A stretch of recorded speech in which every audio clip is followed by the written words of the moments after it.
Bonjour, je suis Eric de la chaîne des tutoriels d'Enrico78, le technicien au micro-réseau. Je vous propose des tutos dans le domaine de l'informatique à la portée de tous. La vulgarisation le plus possible est une technique employée. Nous allons aborder sur la suite, dans cette vidéo, sur le sujet les bases de l'utilisation d'un ordinateur pour les débutants. Je suis resté jusqu'à la fin de cette vidéo où je vous proposerai d'autres vidéos qui, sur le même thème et qui pourront vous intéresser sur d'autres thèmes ou autres. Restez jusqu'à la fin de cette vidéo, je vous proposerai d'autres vidéos sur le même thème ou sur d'autres sujets qui pourraient vous intéresser. Avant tout commencement, si vous aimez mes vidéos, je vous propose de vous cliquer sur la cloche et ou de me mettre un pouce bleu pour m'encourager, ça fera plaisir, et pour les nouveaux, de vous abonner afin de pouvoir être informé de toutes nouvelles vidéos publiées.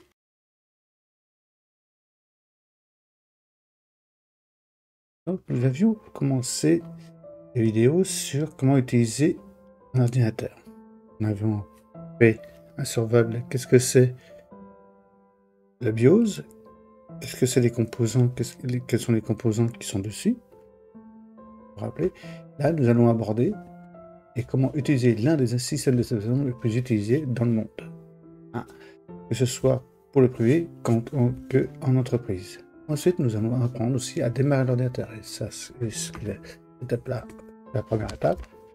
Donc, je vais vous montrer avec des images, bien sûr, comment allumer l'unité centrale et comment démarrer le système d'exploitation Windows, Mac, OS. C'est le même principe. Nous verrons également comment éteindre aussi l'ordinateur correctement. Car souvent, nous appuyons directement sur le bouton comme si c'était un interrupteur. Donc, quand vous démarrez un PC, c'est différent. Il y a quelques petits protocoles à mettre en place, quelques règles. N'oublions pas nos amis qui utilisent Mac ou OS ou Linux, ils ont également leur propre procédure de démarrage. Et ne vous inquiétez pas, elles sont toutes aussi simples et intuitives. Faites une recherche rapide en ligne et vous souhaitez en savoir plus. Il est temps de parler d'une autre aussi compétence cruciale, c'est d'éteindre l'ordinateur correctement. Évitez simplement de débrancher l'alimentation ou d'appuyer sur le bouton alimentation pendant longtemps. Voici une méthode appropriée. Vous pouvez voir, vous appuyez, vous avez ce petit bouton là, ou un symbole équivalent sur votre ordinateur, soit ça une tour ou un fixe, une tour ou un portable plutôt. Appuyez sur ce bouton là. Là, ce petit bouton, ce deuxième bouton là, et celui-là, il sert uniquement si vous voulez éteindre longtemps l'ordinateur. Par exemple, vous partez en vacances pendant un mois ou que vous devez le déplacer, vous appuyez sur ce bouton là. Là, c'est vraiment extinction définitivement. Parce que si vous appuyez sur ce bouton-là, ça éteint l'ordinateur, certes. Sauf que si l'ordinateur, quand il se lance, quand il tourne, et que vous l'éteignez comme ça en brut, on appelle ça, vous risquez de perdre des données ou d'endommager votre système d'exploitation. C'est toujours une petite tâche de fond qui tourne autour, qui tourne derrière, que vous ne voyez pas et que vous risquez de foutre en l'air ou que votre logiciel ne marchera plus. D'accord? C'est le même principe avec ce bouton-là. Que cela, il coupera vraiment tout. Donc, si vous étiez en appuyant sur le bouton marche-arrêt, vous risquez d'endommager, comme je vous ai dit, votre ordinateur aussi, le disque dur. Et voilà pourquoi vous savez maintenant comment éteindre. Pour allumer et éteindre. Sur le même bouton, hein. Vous savez maintenant éteindre ou allumer correctement et en toute sécurité. C'est très simple. C'est une étape simple, mais essentielle pour maintenir votre système en bon état. Vous pouvez voir, je vous fais voir. Donc, vous devez appuyer sur le bouton. Je vous fais une petite démo. L'ordinateur, vous l'avez allumé. Hein, vous arrivez ici. Pour l'éteindre, vous appuyez sur le bouton démarrer et ce bouton-là pour l'arrêter. Voilà. Bon, c'était une petite explication dessus. Redémarrer, si vous voulez redémarrer, ce PC il s'est planté, il s'est bloqué.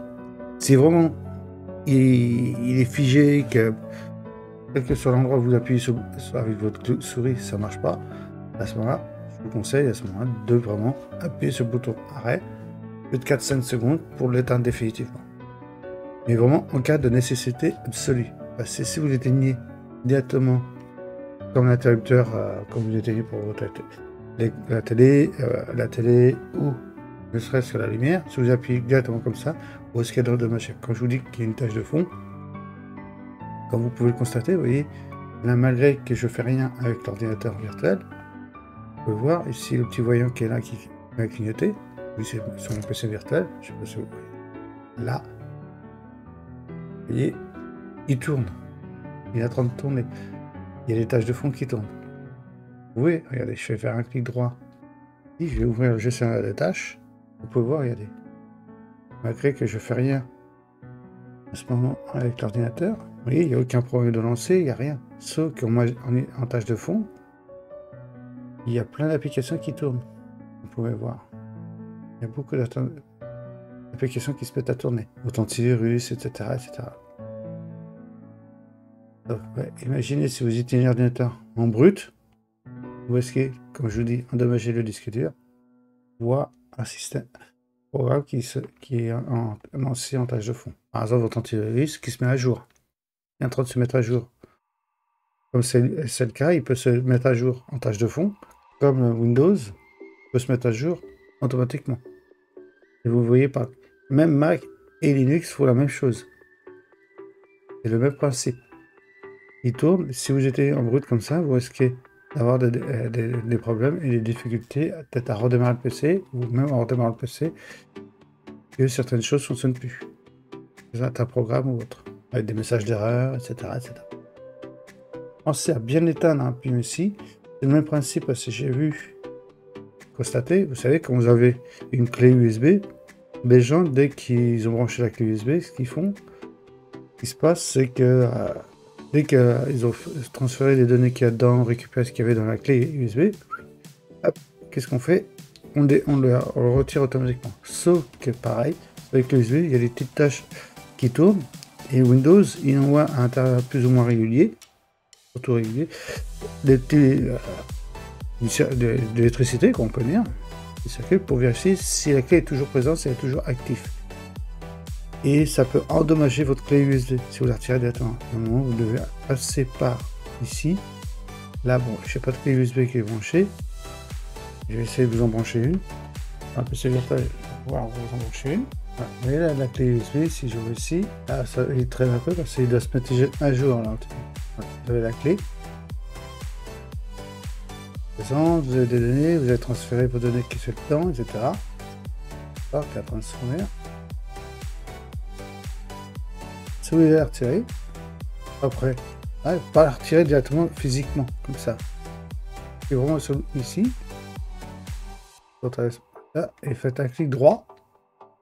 Là, vous voyez, ça représente votre clic droit et vous faites éjecter. Vous l'avez comme ici, ou aussi vous pouvez passer par etc. Après, vous avez votre clé qui est là, vous faites clic droit, vous faites éjecter. Il va éjecter. Il va vous envoyer un message disant que vous pouvez retirer la clé en toute tranquillité. Voilà. Et là, vous la retirez sans aucun problème. Là, vous avez prévenu votre système d'exploitation, pourquoi vous l'avez retiré et que vous avez fini avec, de travailler avec. D'accord? Pensez à faire surtout ça, parce que les clés USB, vous pouvez les endommager très rapidement. On va essayer de faire maintenant. Là, c'était une petite vidéo qui vous expliquait comment faire.